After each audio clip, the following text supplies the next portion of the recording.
Hey, welcome back to Reddit Cheating Wife, the best channel for cheating stories. Like and subscribe to the channel for cheating stories like this. An attempt at reconciliation. I've been lurking here for a while, like most. While contemplating reconciliation and even during the effort, I found immense comfort in reading everyone's perspectives and ideas on this site. It helped me comprehend that others were going through similar situations and, more significantly, that they were coming out the other side, sometimes alone, sometimes with people, but always with scars. I called it quits on my reconciliation effort in early January 2019, soon after Christmas. This is my tale. Since 2005, my STBXW, 38 female, and I, 34 male, have been together. After about a year, we moved in together and started our lives together. During our relationship, I bought our first house, had 2 lovely children, married, relocated to a decent family home, and we seemed to be happy. There were red flags as I looked back. Quite substantial ones, to be sure. Throughout the relationship, I would often, every 6 months or so, uncover that she had been other guys on social media and chat applications. The earliest I can recall is in 2010, before we married. I trusted her and accepted her justification that she wanted to feel validated, that her anxieties led her to it, but it was nothing more than that. It wouldn't happen again. I was all she needed. That was all she wanted.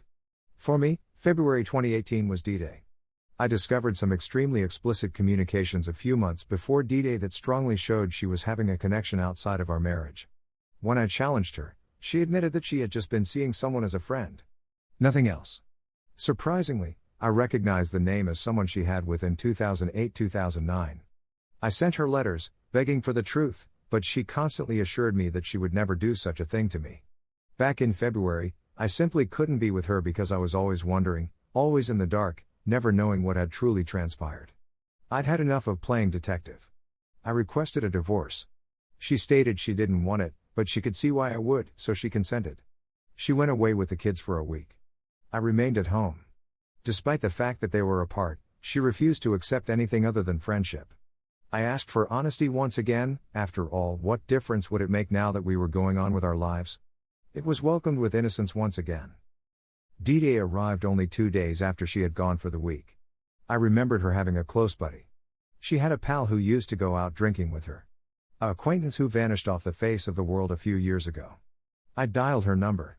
What happened next was the most bizarre phone call I'd ever received. Everything she knew, she told me. She had slept with man A in 2008-2009, a one-night encounter with guy B immediately after, and another entirely different guy for several months, guy C, just months after our wedding day. I was saddened, outraged, and happy to finally know the truth. Such a range of emotions to experience in the course of a 30-minute chat. I got in my vehicle and headed over to her house. We yelled at each other, vented, and then spoke. She acknowledged to knowing what I knew. She had no idea why she was doing it, and she didn't want to leave me. She adored me. She also stated that she was again in a relationship with the same guy A from around 10 years earlier. We decided to attempt to reconcile after days of fighting, talking, and sobbing. We returned home and saw separate counselors, she to figure out why, and me to figure out betrayal. This pattern persisted throughout the year. We discussed events many times over the year. I wanted to understand everything so that I could put a line across it and go on. She assured me that I was well versed in everything.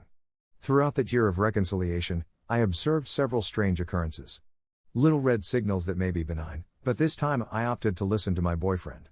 I contacted a guy D, I knew she'd seen a couple of years ago but was emphatic nothing occurred. When he answered the phone, I asked him what occurred that night and he told me everything. They had been dating for some months. She had informed him that we were separated and divorced, and that I did not reside at home. He slept in my bed, met my kids, and stayed the night. Never used protection. It threw the system for a loop. He abandoned her after a few months because he didn't think she was single. He saw my photographs in my home, my laundry in the laundry bin, and my brand new vehicle I got for her despite the fact that she didn't work. He added 2 and 2 and got out of there. He expressed regret. He didn't know who I was or how to reach me since I don't use social media. I had moved away and was in a relationship in another country. She was accosted by me. I didn't say anything about having talked with Guy D, but I did ask her again if anything occurred there. She disputed it. I informed her that I had talked with him, and she confirmed what he had told me. In addition, she never used protection with any of the others. And that guy A had lately slept in my bed with her. She pleaded with me to remain. She pleaded with me not to throw anything out. I made my choice. I needed to get through Christmas for the kids before I called it quits. 11 months after D-Day, my reconciliation came to an end. I had thought that we might split peacefully, but it seems that I am to fault for not trying hard enough. All I worry about today is being the greatest parent I can be for my children and providing them with a positive role model. The weight that has been lifted off my shoulders is enormous. Despite the fact that we have just recently begun going through the divorce, I feel liberated.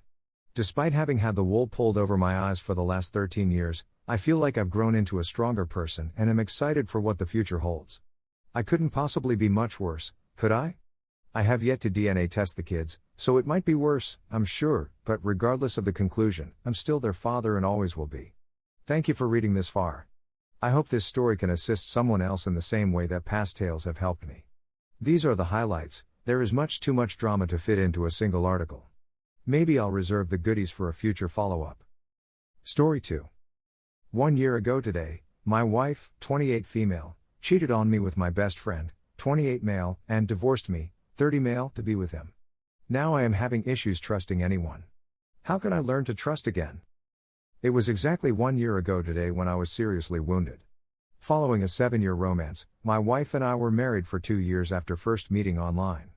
Everything had been going swimmingly in our relationship, or so I thought. The two of us had just moved in order to be closer to family, to buy our first home, and to begin the process of establishing our family. The fact that my wife was on prednisone for her kidney transplant and had to be gradually weaned off of it over many months meant that she had to plan her pregnancy in advance. Following her withdrawal off prednisone, we started having unprotected encounters in order for her to get pregnant. In the meanwhile, we started to socialize with another married couple who happened to be there. He was one of my closest friends. We'd known one another for more than 14 years at this point. Even my bachelor celebration had been hosted at my home by him.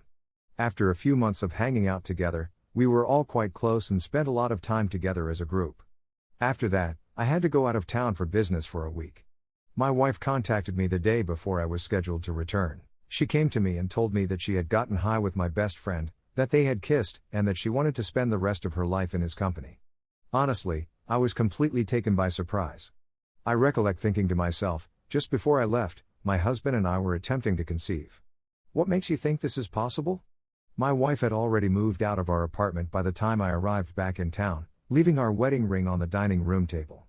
Even though she is aware of my desire for children, she informed me throughout the divorce that she does not feel she would ever want children herself. As shown by the fact that she had gone back and forth on this subject during our whole relationship, she had plainly not made up her mind. Anyhow, I've been doing all I can to recuperate from this betrayal, which has come not only from my wife, but also from one of my closest friends. That stinging sensation was multiplied by 2. Since then, I've migrated to a different place in order to start fresh. It has been my intention to establish new contacts and perhaps date again, but I'm having difficulties placing my faith in anybody at the moment. Furthermore, a lack of trust makes it more difficult to build meaningful connections. It has dawned on me that everyone is different, and just because my wife cheated on me does not mean that a new woman would do the same. And I understand that just because my closest buddy lied to me, it does not follow that my new friends would do the same to you. However, there is a catch. Because I placed so much trust in my wife and closest friend, I feel that anybody, no matter how loyal they seem to be on the surface, is capable of engaging in similar behavior as they did. In addition, since I think anybody may do me harm, I now feel like I'm always on guard, and I haven't been able to let anyone into my home.